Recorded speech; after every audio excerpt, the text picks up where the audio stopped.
क्रीडा मंत्री माणिकराव कोकाटे यांच्या मंत्रिपदाबाबत आज महत्त्वाचा निर्णय होण्याची शक्यता आहे. त्यांचं मंत्रिपद दुसऱ्यांदा धोक्यात आलं असून अजित पवारांच्या महत्त्वाच्या भेटीत निर्णयाची शक्यता दिसून येत आहे. बघूया संपूर्ण बातमी या व्हिडिओमध्ये. नमस्कार, मी वैशाली नागरे आपले स्वागत करते न्यूज 24 महाराष्ट्र लाईव्ह मध्ये. यापूर्वी माणिकराव कोकाटे यांचे कृषी मंत्रिपद काढून घेण्यात आले होते. वादग्रस्त वक्तव्यामुळे सातत्याने वाद ओढावून घेणारे आणि अधिवेशन सुरू असताना सभागृहात रमी खेळत असल्याचा आरोप झाल्यामुळे कृषी मंत्रिपद गमवावे लागलेले अजित पवार गटाचे नेते माणिकराव कोकाटे यांचे मंत्रिपद दुसऱ्यांदा धोक्यात आलेले आहे. नाशिक जिल्हा न्यायालयाने मंगळवारी माणिकराव कोकाटे हे सदनिका घोटाळा प्रकरणी दोषी असल्याचा प्रथम वर्ग न्यायालयाचा निकाल कायम ठेवत त्यांची 2 वर्षाच्या तुरुंगवासाची शिक्षाही कायम ठेवली होती. त्यामुळे माणिकराव कोकाटे यांना आता क्रीडा मंत्री पदाचा राजीनामा द्यावा लागणार अशा चर्चा सुरू झाल्या होत्या. या पार्श्वभूमीवर बुधवारी मुंबईत माणिकराव कोकाटे हे राष्ट्रवादी काँग्रेसचे सर्वेसर्वा अजित पवार यांची भेट घेणार आहेत. या भेटीत माणिकराव कोकाटे यांच्या मंत्रिपदाबाबत महत्त्वाचा निर्णय होण्याची शक्यता आहे.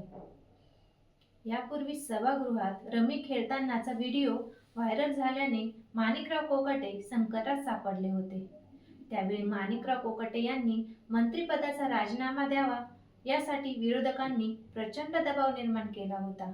परंतु अजित पवार यांनी त्यावेळी माणिकराव कोकाटे यांनी मंत्रिपदाचा राजीनामा द्यावा यासाठी विरोधकांनी प्रचंड दबाव निर्माण केला होता. परंतु अजित पवार यांनी त्यावेळी माणिकराव कोकाटे यांचे कृषी मंत्रिपद काढून घेत त्यांना क्रीडा मंत्री केले होते. मात्र आता जिल्हा न्यायालयाने सदनिका घोटाळा प्रकरणात माणिकराव कोकाटेंची 2 वर्षाची शिक्षा कायम ठेवल्याने नैतिकतेचा मुद्दा उपस्थित झाला आहे. त्यामुळे आज माणिकराव कोकाटे हे अजित पवारांसमोर कशा प्रकारे बाजू मांडतात हे पाहावे लागेल.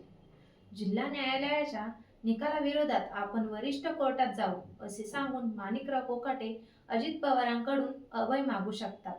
सध्या राष्ट्रवादी काँग्रेसमध्येही माणिकराव कोकाटे यांच्यावर कारवाई व्हावी असा मतप्रवाह नाही.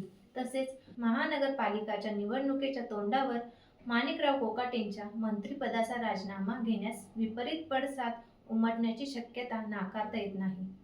त्यामुळे आता अजित पवार हे गेल्या वेळेप्रमाणे माणिकराव कोकाटे यांना पुन्हा एकदा पाठीशी घालणार की त्यांना मंत्रिपदाचा राजीनामा द्यायला सांगणार याकडे सगळ्यांच्या नजरा लागल्या आहेत. नाशिक शहरातील उच्चभ्रू परिसरात माणिकराव कोकाटे यांनी 30 वर्षापूर्वी अल्प उत्पन्न गटातून सदनिका मिळवली होती. स्वतःसह भाऊ विजय कोकाटे, पोपट सोनवणे आणि प्रशांत गोवर्धने या 4 जणांनी कॅनडा कॉर्नर भागात निर्माण व्ह्यू अपार्टमेंटमध्ये मुख्यमंत्री कोट्यातून अल्प उत्पन्न गटासाठीच्या सदनिका प्राप्त केल्या होत्या. यानंतर तत्कालीन दिवंगत राज्यमंत्री तुकाराम दिघोळे यांच्या तक्रारीवरून जिल्हा प्रशासनाने सदनिका वाटपाची चौकशी केली होती. प्रथम वर्ग न्यायालयाने या प्रकरणात माणिकराव कोकाटे यांच्यासह त्यांच्या भावाला प्रत्येकी 2 वर्षाचा कारावास आणि 50,000चा दंड अशी शिक्षा सुनावली होती. या निर्णयाविरोधात माणिकराव कोकाटे यांनी जिल्हा न्यायालयात धाव घेतली होती. परंतु मंगळवारी झालेल्या सुनावणीत जिल्हा न्यायालयाने कनिष्ठ न्यायालयाचा निर्णय कायम ठेवला. त्यामुळे माणिकराव कोकाटे यांच्या अडचणी वाढल्या आहेत. तर आता पुढे अजितदादा पवार नेमका काय निर्णय घेतील हे बघूया पुढच्या व्हिडिओमध्ये. आणि जर तुम्हाला हा व्हिडिओ आवडला असेल तर आमच्या चॅनलला लाईक, शेअर आणि सबस्क्राईब करायला विसरू नका. धन्यवाद.